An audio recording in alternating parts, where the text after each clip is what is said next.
Jeremy Corbyn will describe grotesque levels of inequality and mass tax avoidance as among the most pressing challenges faced by the world, in a speech at the UN in Geneva. The Labour leader will highlight four main threats faced by humanity: the concentration of wealth and power in a small group, exacerbated by tax avoidance, climate change, the refugee crisis, and what he will call a bomb first, think later approach to conflict resolution. Corbyn will highlight the recent Paradise Papers revelations as evidence of the scale of tax avoidance, according to extracts of Friday's speech released in advance.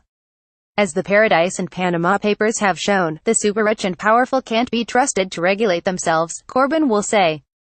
Multinational companies must be required to undertake country-by-country reporting, while countries in the global south need support now to keep hold of the billions being stolen from their people.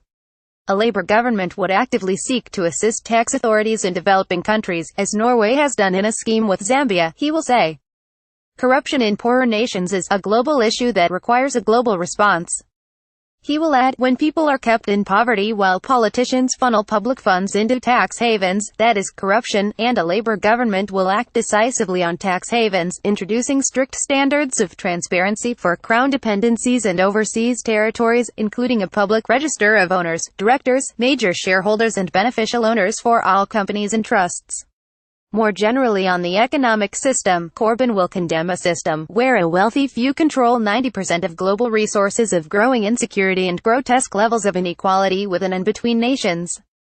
He will add, this is a global scandal. The most powerful international corporations must not be allowed to continue to dictate how and for who our world is run.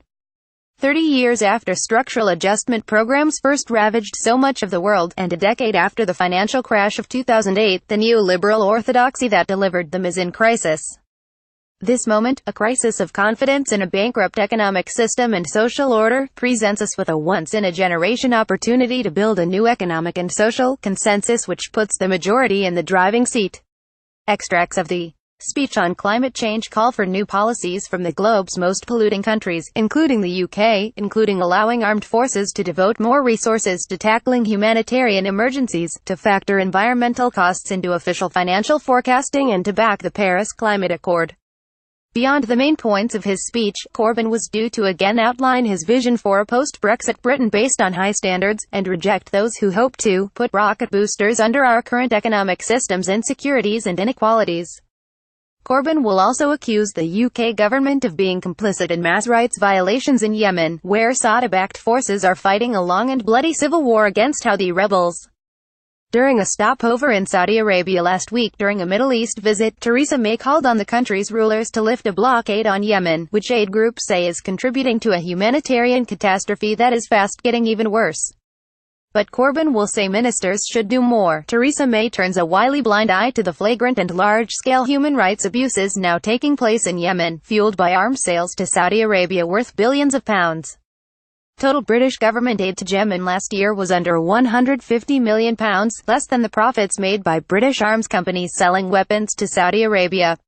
What does that say about our country's priorities, or our government's role in the humanitarian disaster now gripping Yemen? The weight of international community opinion needs to be brought to bear on those supporting Saudi Arabia's war in Yemen, including Theresa May's government, to meet our legal and moral obligations on arms sales, and to negotiate an urgent ceasefire and settlement of this devastating conflict.